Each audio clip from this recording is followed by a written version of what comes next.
Daas Tevunos for a few minutes. Don't lose our Daas Tevunos pattern. We're almost done with the current handout. I'm going to have to send out a new handout. And we are on page 107, Kuf Zayin, Friedlander's print. And paragraph 126, if you're following the paragraphs. And we read paragraph 126, page 107 through 108. And the Ramchal explained to us that in terms of Ra, bad, there are two types of bads in the world. One bad is inborn, nothing we can do about it. We're born with, we call the Yetzer Hara. After the Chet of Adam Harishon, it got worse. The Ramchal is going to really go into an analysis of Adam Harishon in a few pages. The first type of bad is called shiflus upechisus, aloneness. It's built into the human being. The Rebbeinu Shalom took the neshama, which is on a tremendous holy level, and stuck it into the guf for the reasons we've talked about in the Sefer, so that there will be bechira, and through bechira you can get olam haba, and this way you earned it instead of getting it free as a free lollipop, as a robot who made no choice. We talked about it. The first type of bad in the world is the fact that Pashut, we're not perfect. We are imperfect. We are brought into the world in a low state. The baby is born with a guf and a neshama, and at that point already at birth lies in the combination of guf and neshama, a lowness and a shiflus from which the person has to elevate himself. Nobody is born perfect. We all know that. And nobody dies perfect. We all know that. So the Rebbeinu Shalom created man with a shiflus and a pechisus, in a lower state than is his true place, for him to work up and get to his capability. The second type of bad is hefsid. That's ruination, death, things get spoiled. That is something that occurs because of things that we bring upon ourselves. So there's the inborn shiflus, lowness, and then there's the destruction, ruination, chashon we bring on ourselves. And that's what he discussed on page Kuf Zayin and Kuf Ches. We saw Rav Friedlander's footnote on page Kuf Ches 248, the idea that a person who has a neshama that can get to 10, and another person has neshama that can only get to 8, whatever 10 and 8 mean, we'll call it the or of 10, the light of 10. A person has a neshama that only can get to the or of 8. That's the way he was created. The Rebbeinu Shalom put an 8 in some people and a 10 in other people and a 6 in other people. And this is something the Ramchal talks about also. Mr. Shomer Friedlander summarized in footnote 248.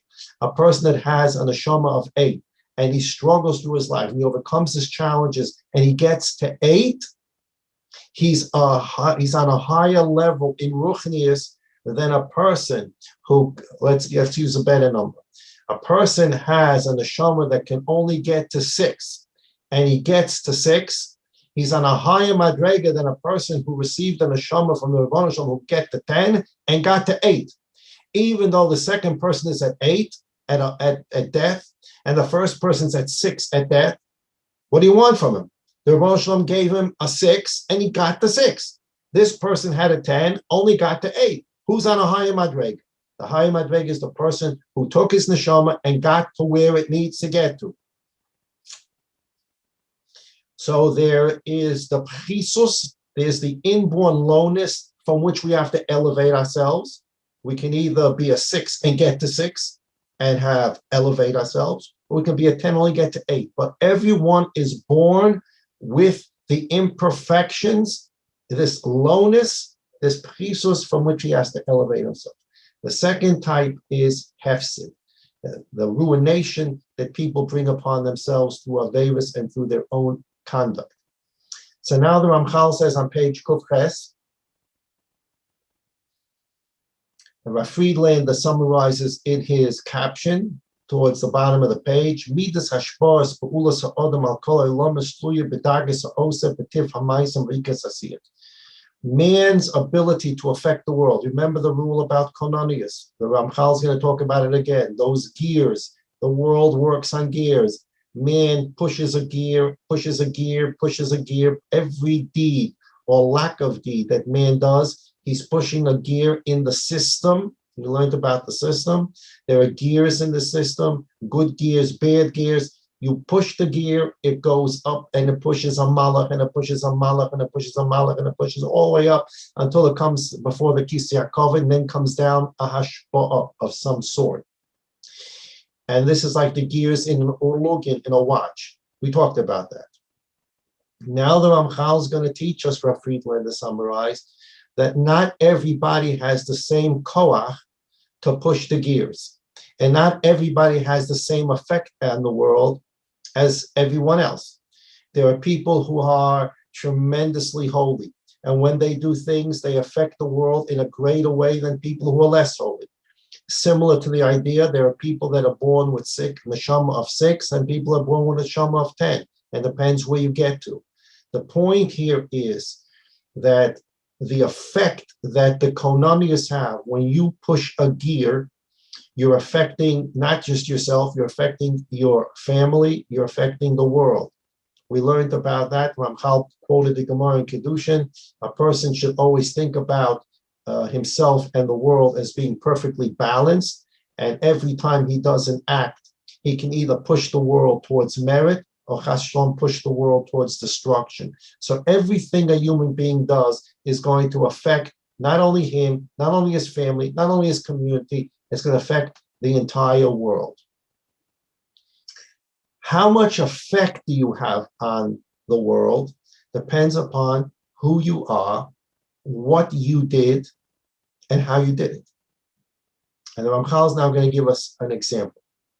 Hine ha'adam osem masa. Every person does things. Ulamaisim ha'ela yesh toladot. And for every act that a person does or failure to act, there are ramifications throughout the world. But because of the gears that are in the system that I've already mentioned,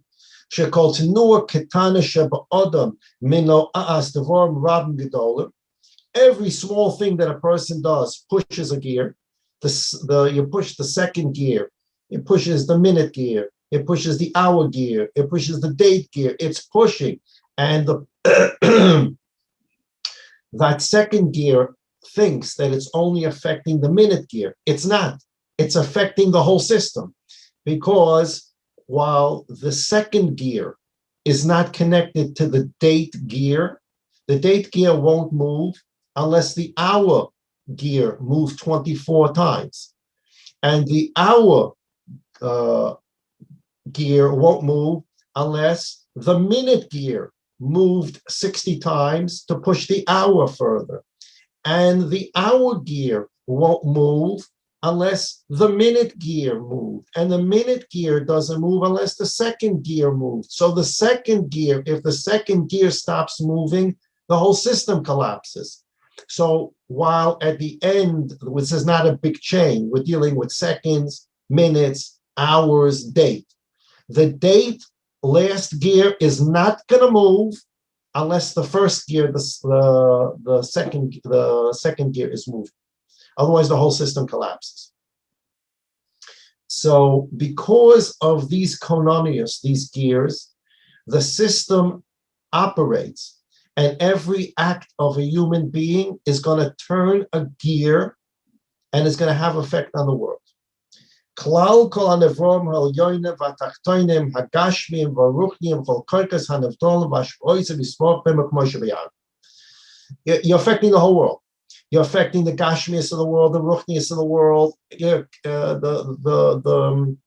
both what's happening here on earth, happening here in Shamayim. That is what's happening. How can that be? So I keep on saying, we say this twice a day in Kriya Shema. If you observe Torah mitzvahs, the rain will come. What is that pasuk saying? The pasuk is saying konanius. You are Shomer Torah mitzvahs, you will push the gears and the rain will come down from Shemayim. So while the Rebbeinu Shalom controls the world, we ultimately control how the Rebbeinu Shalom is going to control the world. He controls it, but we have to do things for him to want to be able to do his ratzon. Torah mitzvahs, rain. No Torah mitzvahs shown, v'atzas Shemayim, no rain. So we're pushing these gears. Ve'im kol zeh, the Ramchal says, lo kol b'nei ha'adam shavim. Not every person is equal. Oops, did I just say that? Am I allowed to say that in 2021? Not everyone is equal. We talked about this week. Yes, according to Torah, not everyone is equal. That doesn't mean that that there should be two standards of justice, right? Everybody has the same standard of justice. Moshe Rabbeinu's Shmira Shabbos has to be the same level as someone else's Shmira Shabbos. There's no special dispensation. Oh, Moshe can drive a car on Shabbos because he's Moshe. That's for sure. You know, that's the halacha. The halacha is for Moshe Rabbeinu, halacha is for everybody. The halacha is in mominous and financial matters, is halacha. It's for everybody. There may be limited exceptions for Kavod Torah, but otherwise, it's Torah achas that the Rebbeinu Shalom said, this is one Torah for every Jew. I'm not giving out special dispensations to different people. So that's in the area of the halacha and the area of justice. But in the understanding, people are not equal. There are greater people, smarter people, people who are born 7'2". They're born 7'2". They have no education. They get paid $25 million a year because they can take a ball and pull it into a hoop. But the person who is born 5'10", he can't make $25 million a year. But that's the way he was born. They were not born equal. People are not born equal. People are born taller, shorter, better vision, less vision. People have creative qualities. This one can draw. This one can make music. This one can do this. People are not born equal. They have different talents and different abilities. Justice, a different question. So Ramchal says, Loi kol bnei adam shav. All men are not equal when it comes to the gears. V'loi kol ha'ma'asim shavim. And not every deed is equal. This person is a greater person doing such a mitzvah. This person is not such a great person, but is doing a much more difficult mitzvah. Who is doing it and what is he doing? Ki gevulas gedolim sam ha'adam baruch hu lefol nevarav, page 109, Proftes. HaKadosh Baruch Hu created many boundaries for all creations. B'shir medukdak ad ein tachlis. It's literally infinite. Every person has his own boundaries of where he needs to get to, what's expected to him, what status he's going to have in life, etc. How wealthy he's going to be. Where is he going to live? Who are his parents? There are so many things that are b'shir meduktak that affect what's going to be expected of you. And only HaKadosh Baruch Hu makes these cheshbonos. V'yimtzu shnei bnei adam, the Ramchal says, there could be two people. Al shulchan echad yidaberu. You have two people, Reuven and Shimon. They're sitting and talking together at one table. Yoichlu v'yishtu, and they're eating and drinking together. So they look like two people, same table, eating and drinking together. V'toldas ma'aser echad yisalu ad rum shmei hashemayim. The result, the ramifications of one of those two people, he turns gears that affects the heavens and the angels in the heavens. The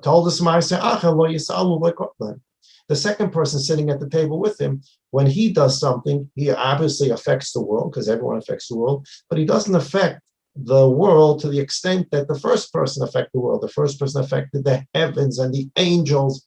Second person can't affect the world to that extent. Ramchal says, I'm going to bring you an absolute proof. Yonasan ben Uziel Yoshev Aloymit Kol Oif HaPerech Olav Nisraf Sukkah Chav Ches Amar Aleph. The Gemara in Sukkah Chav Ches Amar Aleph says that when Yonasan ben Uziel, the great Yonasan ben Uziel, who was a Talmud of Hillel, right? We have Targum Yonasan ben Uziel, he's a Tana, and Yonasan ben Uziel is from those 80 great students, the greatest student of Hillel. When he learned with such a passion. that it brought back Har Sinai. He was literally learning Torah the way it was given at Har Sinai, Kinesinos. And how was Torah given at Har Sinai? There was fire, thunder, lightning, smoke coming out of Har Sinai. And when Yonasan ben Uziel learned, he was able to get to Har Sinai learning. And if a bird flew over his head as he learning, the bird burned up. That's the Gemara. That's Yonasan ben Uziel.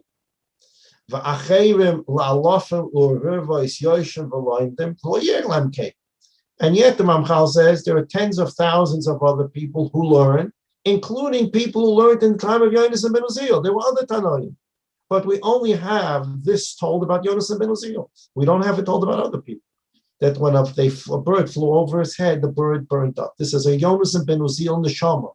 He was given a neshama that when he learned, he can get back to Har Sinai. That's a special neshama. V'zeh mitzad hapoyel. And this is mitzad hapol, mitzad the person. A person has a different neshama, and he can get to different places that other people can't get to, and therefore he can affect higher places that other people can't affect. Umitzad hanifo, and also besides who's doing it, it's the thing that's being done. Kachim yochichu. I'll prove it to you from kachim, karbonis. Shachilasa mitzvah rabba.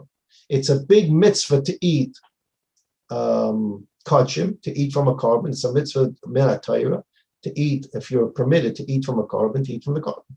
But to have a tuna sandwich, it's important to have a tuna sandwich to keep yourself healthy. But that tuna sandwich is chulin. It's not carbon. And you can eat both of them the same way. You can take a bite out of a tuna fish sandwich, or you can take a bite out of a carbon pesach and have your main mamish this year. They're both eating teeth, both eating your lips, both going down into your belly. But one is sanctity and one is not. So not only did the Rebbeinu Shalom create a system where between men they affect the world differently, the things that they do, eating, is a different eating, depending upon what you're eating. Not only that, there's again a difference in people. A kohen that eats from a carbon, he's doing a mitzvah. And a non-kohen who eats from a carbon that he's not allowed to eat from, he's chayiv, the heavenly death penalty. So you have a piece of meat that belongs to the kohen. Let's make believe it's kachei kadoshim. It came from a carbon chatas. Only a kohen's allowed to eat that. Person who's not a kohen can't eat it. The kohen and the non-kohen were both born from a mother and father, except this person, his father's a kohen. This person, his father's a Levi or Yisrael. He's not a kohen. They both came into the world. Both have biological sets of parents. And this one eats from the carbon, it's a mitzvah. This one eats from the carbon, he's high the heavenly death penalty. What happened to the equality of man? There's differences. God created the world that there's people can do different things, other people can't. People can affect the world in certain ways where other people can't. It depends upon the person. It depends upon what you're doing. It depends upon the status. And even bigger than this, the Ramchal says, ha-mitzvahs atzmam. The mitzvahs, the very mitzvah itself.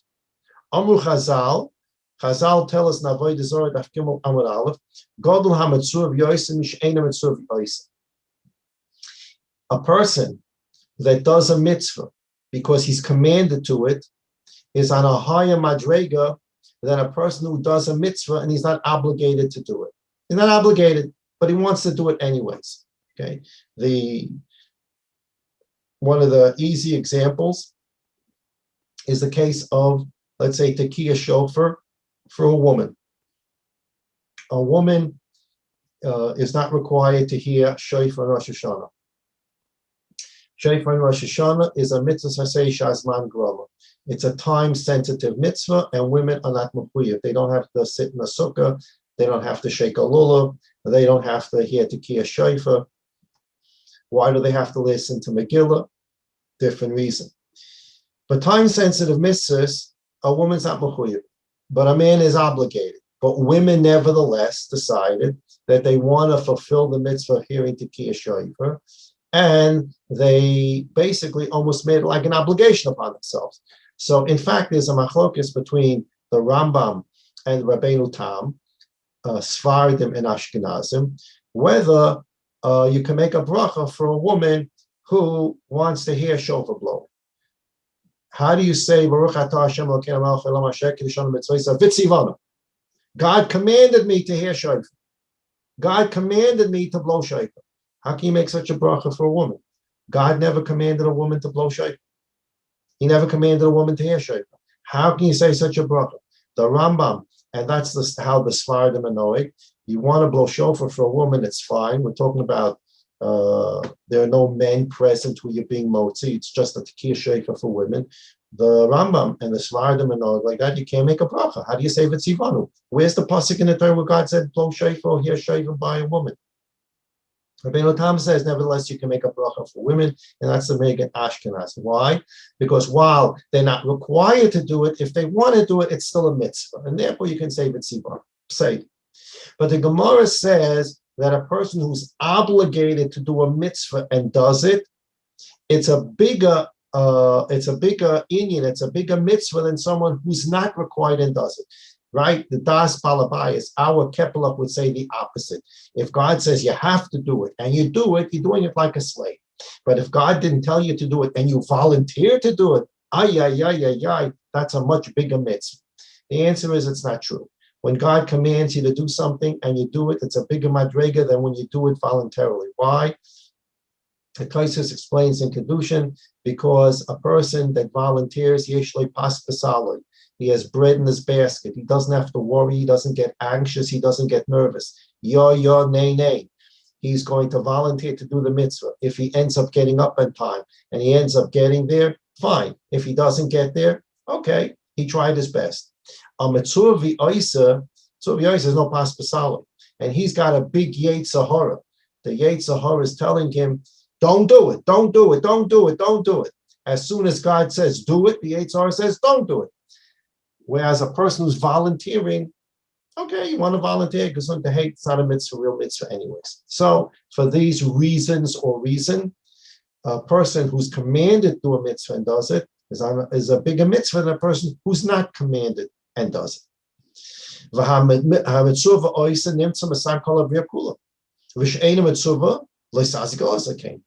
So if a person that's commanded to do a mitzvah and does it, it's a bigger mitzvah than a person that's not commanded to do it and does it. That means the person who's commanded to do the mitzvah and does it, he perfects the world to a greater extent than a person who's not mechuyev to do a mitzvah and volunteers to do it because it's not as big a mitzvah.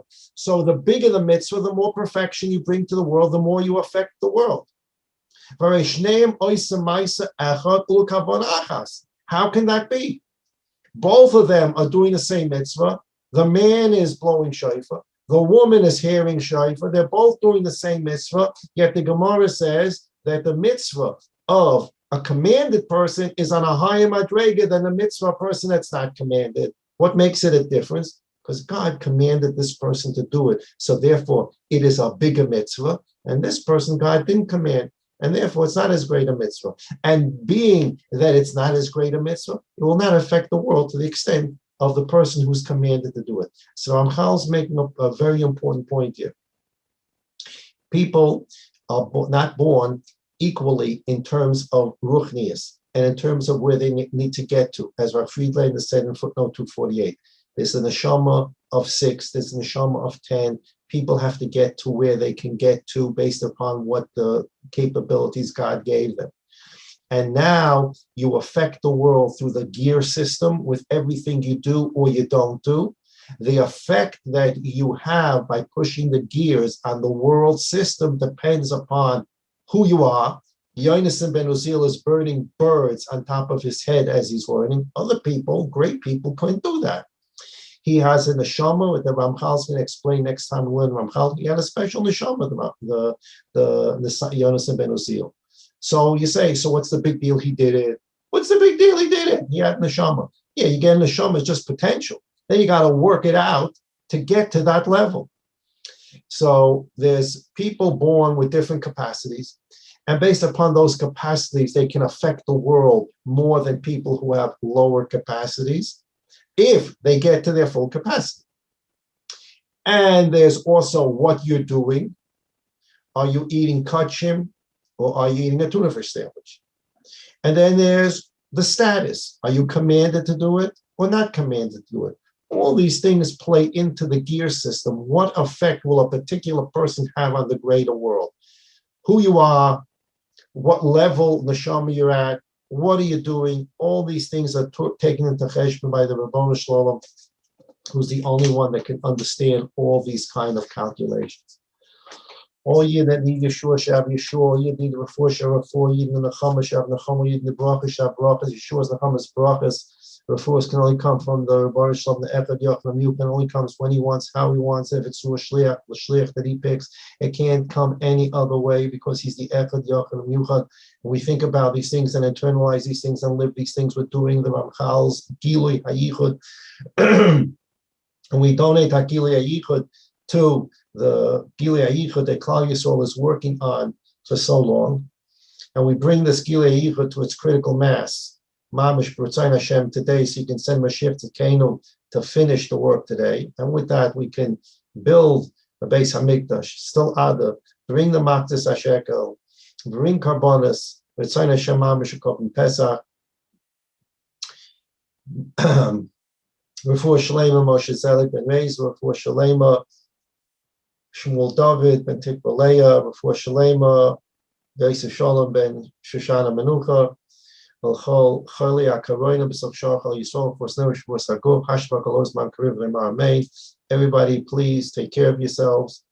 The word is like almost everything is opening today, and that's good. It's wonderful that we're hopefully Bezrat Hashem we're getting ahead of this thing, but at the same time we need to keep precautions that we need to keep, because there are, and they're not just limited stories, there are stories. There's today Nebuch a story about a teacher who was a month after the second vaccination and he caught COVID. Now the whole class is in isolation. So we need to be careful. We need to keep the rules as they should be kept, keep ourselves healthy. Last two Beis Yosef Shulchan Aruch, last per Hagoyla, last two Beis Yosef Choshen Mishpat, last per Hagoyla Choshen Mishpat, keeping yourself healthy, make cheshbonis as a mitzvah. We can be happy and healthy and dance to be Mekalp Neach Tzidkeinu from Heira Mamish B'Rotzayin Hashem today. Everybody have a wonderful day. Bye, gesund.